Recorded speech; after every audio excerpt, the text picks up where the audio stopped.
Justice. గత 2 నెలలుగా నేను మన దేశంలో అనేక రాష్ట్రాలు, ఢిల్లీ, యూపీ, అస్సాం, వెస్ట్ బెంగాల్, మేఘాలయ, మిజోరాం, ఇట్లా అనేక రాష్ట్రాలు పర్యటించినప్పుడు ఒకటే కనపడుతుంది. దాదాపు నిన్న 3,68,000 కేసులు, కరోనా వైరస్ కేసులు ఒక్క రోజులో రికార్డ్ అవ్వడం చాలా డేంజరస్ పరిస్థితి. ఇది ఏర్పడుతుంది, ఇట్లా అవుతుందని నేను గత 15 నెలలుగా కంటిన్యూస్గా చెప్తున్నా. ఎలా మాస్క్ వేసుకోవాలి, డిస్టెన్స్ మెయింటైన్ చేయాలి, పెద్ద గ్యాదరింగ్లు పెట్టకూడదు, ప్రికాషన్స్ తీసుకోవాలి. ఎవరు పట్టించుకోలేదు. ఇప్పుడు ఎంత సీరియస్ పరిస్థితి ఏర్పడిందంటే, మీరు 2 రోజుల క్రిందట న్యూయార్క్ టైమ్స్లో ఒక రిపోర్ట్ చూసుంటారు. మన దేశంలో ఎఫెక్ట్ అయిన బాధితులు, ఈ కరోనా బాధితులు ప్రపంచంలో ఉన్న 200 దేశాల కంటే మన దేశంలో ఎక్కువ అయ్యారని మన నెంబర్స్, మన గవర్నమెంట్ నెంబర్స్ ద్వారా. అంటే చాలామంది ఇంకా ఎక్కువ 10 times 20 times కేసులు ఎక్కువ ఉంటాయి. దాదాపు ఇండియాలో ఇప్పుడు 14 కోట్ల మంది ఎఫెక్ట్ అయి ఉండొచ్చు అని అంచనా వేస్తున్నారు. 110 మంది. చూడండి, నిన్న విశాఖపట్నంలో ఒక 1 year అబ్బాయి చనిపోవడం ఇండియా టుడే రిపోర్ట్ చేశారు. బెడ్ లేక, రాష్ట్రమంతా, దేశమంతా ఆక్సిజన్ లేక, బెడ్స్ లేక, మెడిసిన్స్ లేక, ఎక్విప్మెంట్ లేక, వ్యాక్సిన్స్ లేక, ఎంత కష్టం ఎప్పుడు ఎవరు పడి ఉండరు. మన దేశంలో పడలేదు, ప్రపంచంలో పడలేదు. ఇది చైనా మ్యానుఫ్యాక్చర్ చేసి చెయ్యాలని ప్రపంచ దేశాలకు పంపించింది, మనందరికీ తెలుసు. దాని గురించి మీరు అనేక సార్లు నేను ఇచ్చిన మెసేజ్లు విన్నారు. ఓల్డ్ చైనా అకౌంటబుల్ అని మనం క్యాంపెయిన్ చేస్తున్నాం గత మార్చి నుండి, 15 నెలల నుండి. అయితే ముఖ్యంగా ఈరోజు నేను ఆంధ్రప్రదేశ్, అమరావతి, విజయవాడ రావటానికి కారణం, మన సీఎం జగన్ ముఖ్యమంత్రి గారిని రిక్వెస్ట్ చేశాం, లెటర్ పంపించాం, పెద్దవాళ్ళతో మాట్లాడాను నేను పర్సనల్గా నిన్నగాక మొన్న. ఈ 10th class exams, intermediate exams దాదాపు 35 లక్షల మంది స్టూడెంట్స్ ఉన్నారు. ఆ ఎగ్జామ్స్, ఆ పరీక్షను పోస్ట్ పోన్ చేయాలి కనీసం జూలై వరకు, ఒక 2 నెలలైనా. ఎందుకంటే పోస్ట్ పోన్ చేయనట్లయితే మే 5 నుండి ఆలోచించండి, 35 లక్షల మంది కేవలం స్టూడెంట్స్ అంటే పబ్లిక్ ట్రాన్స్పోర్ట్ తీసుకోవడం ఇది జరుగుతుంది. అంటే ఒక కుటుంబంలో 4 మనుషులు వేసుకున్నా దాదాపు 1,75,00,000 మంది ఎఫెక్ట్ అవుతున్నారు. ఫ్యామిలీస్ ఎక్స్పోజ్ అవుతారు.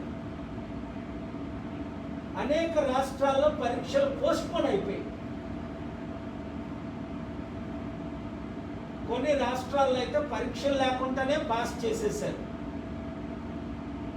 అందుకనే ఒకవేళ ముఖ్యమంత్రి గారు నా రిక్వెస్ట్ తీసుకొని కన్సిడర్ చేసి రేపటి లోపునే లేదా ఎల్లుండి లోపునే మొత్తం ఎగ్జామ్స్ అన్ని 2 నెలలు కనీసం పోస్ట్ పోన్ చేయాలని రిక్వెస్ట్ చేశాం. కలుస్తామని కూడా చెప్పాను. అంతేకాకుండా నిన్న ఆంధ్రప్రదేశ్ హైకోర్టులో నేను పబ్లిక్ ఇంట్రెస్ట్ బిల్లు కూడా వేయడం జరిగింది. ఇవాళ లంచ్ మోషన్ కానీ రేపు కానీ అది హియరింగ్ జరుగుతుంది. ఎట్టి పరిస్థితుల్లో ఈ పరీక్షలు జరగకూడదు. జగన్మోహన్ రెడ్డి గారికి కూడా అమ్మాయిలు ఉన్నారు, నాకు కూడా 2 అమ్మాయిలు అబ్బాయిలు ఉన్నారు. నేను నా పిల్లల్ని పంపించను కదా.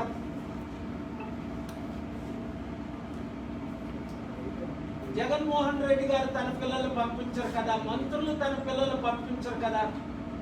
అందులో నేను నిన్న కాక మొన్న ఒక ఫేస్బుక్ లైవ్ చేసి ఇన్స్టాగ్రామ్లో అడిగాను, 10th 12th క్లాస్ స్టూడెంట్లని పరీక్షలు జరపాలి అన్నవారు ఎస్ కొట్టండి, పరీక్షలు పోస్ట్పోన్ అయిన వారు అవ్వాలి అన్నవారు ఎస్ కొట్టండి, లేదు పరీక్షలు జరిపించినా పర్వాలేదు అన్నవారు నో కొట్టండి అని. 98 మంది నోటికి పరీక్షలు పోస్ట్పోన్ చేయమని కనీసం జూలై వరకు మొట్టమొదట నాకు లెటర్ రాసింది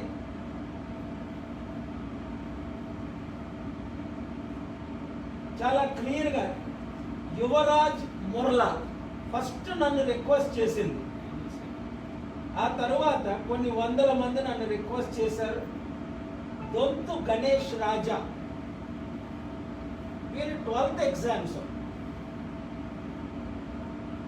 వాళ్ళ హాల్ టికెట్తో పాటు ఐడెంటిఫికేషన్ ఆధార్ కార్డులతో మా దగ్గర ఉన్నాయి.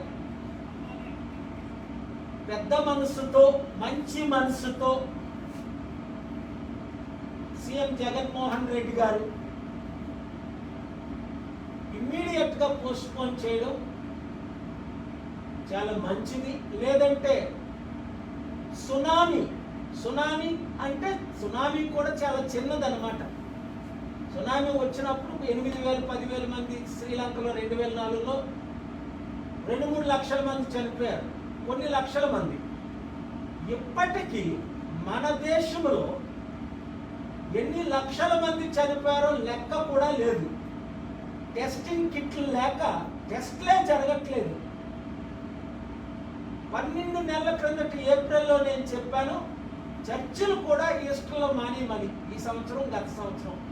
అలాంటిది కుంభమేళ జరిపి 35 లక్షల మంది, దాదాపు 7 లక్షల గ్రామాల నుంచి దేశంలో నుంచి వచ్చిన వారందరూ తిరిగి వెళ్ళారు. ఒక్కొక్క పొలిటికల్ ర్యాలీ మీటింగ్స్ చూస్తే వెస్ట్ బెంగాల్ ఏంటి, అస్సాంలో ఏంటి, తమిళనాడులో ఏంటి, కేరళలో ఏంటి, పాండిచ్చేరి, తిరుపతి, కొన్ని వేల మంది, కొన్ని ప్రదేశాల్లో లక్షల మంది మీటింగ్లు, డిస్టెన్స్ మెయింటైన్ చేయకుండా. అందుకనే ఎలక్షన్ కమిషనర్ 3 రెస్పాన్సిబిలిటీ తీసుకొని వాళ్ళు రాజీనామా చేయాలని మేము ఫైల్ కూడా చేశాం, నేను డిమాండ్ చేశాను. అంతేకాకుండా నిన్న కాక మొన్న మద్రాసు హైకోర్టులో ఈ ఎలక్షన్ కమిషన్ అఫీషియల్కి మర్డర్ ఛార్జీలు అంటే నరహత్య చేశారు అని కేసులు పెట్టమన్నారు వారి మీద. అవును కదా, ఒక ప్రాణం విలువ ఎంత? ₹1 100 కోట్ల, 1000 కోట్ల, 1,00,000 కోట్ల. చిన్న పిల్లలు 1 year old చనిపోతున్నారు, 10 year old చనిపోతున్నారు, 25 year old చనిపోతున్నారు, 50 60 year old చనిపోతున్నారు. ఎందుకంటే ఇది మ్యానుఫ్యాక్చర్ తయారు చేసి చైనా ప్రపంచ దేశాన్ని నాశనం చేయడానికి సక్సెస్ అయ్యారు. ఒక్క అమెరికాకి 20 ట్రిలియన్ అంటే మన దేశ జీడిపి 7 సంవత్సరాల జీడిపి కేవలం అమెరికాకే నష్టం తీసుకొచ్చారు. ఆలోచించండి, మన దేశంలో చాలా నష్టం వచ్చింది, ప్రపంచ దేశాలన్నింటిలో నష్టం వచ్చింది. దీని గురించి ఎవరు మాట్లాడట్లేదు, చర్య తీసుకోవట్లేదు, అకౌంట్ చేయట్లేదు. నేను మాత్రం international criminal court, supreme court, Indian supreme కోర్టులో ఫైట్ చేస్తున్నాం. ఎందుకంటే మొదట దేవుడు, తర్వాత కోర్టులనే నమ్ముతున్నాం. చూసారా, స్టీల్ ప్లాంట్ అమ్మేస్తున్నారంటే 2 months బ్యాక్ మేము ఇదే ఐపీ హైకోర్టులో ఫైల్ చేసాం. అది నోటీసులు పంపడం జరిగింది. అంతేకాకుండా స్టీల్ ప్లాంట్ ఎట్టి పరిస్థితుల్లో అమ్మకూడదని గత 3 నెలలుగా ఫైట్ చేస్తున్నాం. అందరూ దానికి సపోర్ట్ చేస్తున్నారు. వారందరికీ నా హృదయపూర్వక వందనాలు తెలుస్తున్నాను. ఇప్పుడు మనం చేయవలసింది ఏంటంటే, ఇప్పుడు ఇమ్మీడియట్గా పబ్లిక్ గ్యాదరింగ్స్ 50-60 మంది కంటే ఎక్కడ చేసుకోకూడదు. First point. అన్ని ర్యాలీస్ అన్ని క్యాన్సిల్ చేసుకోవాలి. సెకండ్ పాయింట్, ఇప్పుడు వచ్చిన కరోనా 10 రెట్ల 100 రెట్ల చెప్పలేము, అంత సీరియస్గా ఉంది. దేశమంతా నేను గత 2 నెలలు అనేక రాష్ట్రాలు తిరిగాను కాబట్టి అనేక మంది ముఖ్యమంత్రుల్ని, మినిస్టర్లు కలవడం జరిగింది. పరిస్థితులు చాలా తీవ్రంగా ఉన్నాయి. డాక్టర్లే లేరు. నేను రాత్రనక పగలనక ఇప్పుడు 8 గంటల ప్రయాణం 9 గంటల ప్రయాణం చేసి ఇక్కడికి రావడం జరిగింది. ఇంటర్నేషనల్ కమ్యూనిటీ, విదేశ అనేక మంత్రులతో, ముఖ్యమంత్రులతో, ప్రధానమంత్రులతో, విదేశాల్లో నేను గవర్నర్స్తో కూడా మాట్లాడుతున్నాను, సిఇఓస్తో మాట్లాడుతున్నాను.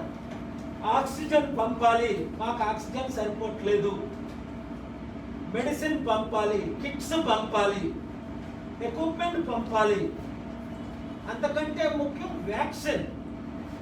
జాన్సన్ వారు కూడా మాట్లాడారు, అది ఇప్పుడే అప్రూవ్ అయింది. వ్యాక్సిన్లు పంపించాలి. Prevention is better than cure అన్నారు. The greatest tragedy is our national leaders. This is not the time to fight and divide, but our national leaders have neglected. I'm not talking about one political party or the other. Prime Minister, Home Ministers, Ministers, Chief Ministers have all neglected. Poor people are suffering. Mask లేకపోతే కారులో ఉన్న వాళ్ళకి 2000 రూపాయలు జరిమానా వేస్తున్నారు. వాళ్ళు మాత్రం 2 లక్షల మందితో మీటింగ్ పెడుతున్నారు. ఇది ఎంత సాడ్ న్యూస్ ఆలోచించండి. అందుకనే నేను ఎలక్షన్ కమిషన్ అప్రోచ్ అయ్యాను. ఇప్పుడు సుప్రీంకోర్టులో అప్రోచ్ అయ్యాం. ఈ రోజు ఈ పరీక్షలు పోస్ట్ పోన్ చేయాలి. లంచ్ మోషన్ నిన్న రిక్వెస్ట్ చేశాం. మీరందరూ ప్రార్థించండి. ఆంధ్రప్రదేశ్ హైకోర్టు ఇమీడియట్గా ఈ నిర్ణయాన్ని తీసుకోకపోతే 35 లక్షల మంది స్టూడెంట్స్, ఆల్రెడీ అనేక మంది స్టూడెంట్స్కి వచ్చింది. నా దగ్గర ఎవిడెన్స్ ఉంది. సార్ మేము ఎలా పరీక్షలు రాస్తాం, ఎలాగ ట్రావెల్ చేస్తాం, బస్సులో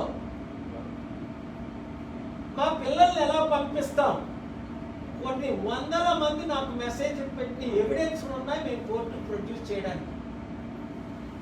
అందుకనే ఇది కాంట్రవర్సీ అవ్వకుండా, ఒకవేళ పొలిటికల్ పార్టీ వారి మధ్య ఫైట్ ఉంటే,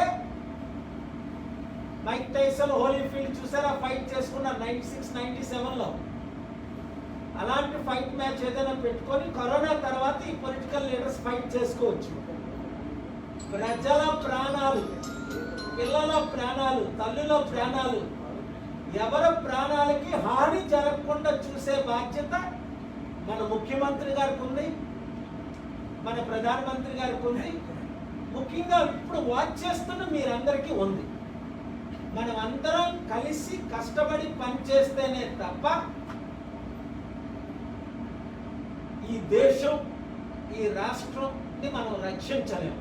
ఎంత సీరియస్ మ్యాటర్ కనుక నేను దేశమంతా తిరుగుతున్నాను. మిమ్మల్ని రిక్వెస్ట్ చేస్తున్నాను, మరొకసారి ముఖ్యమంత్రి గారిని నేను రిక్వెస్ట్ చేస్తున్నాను.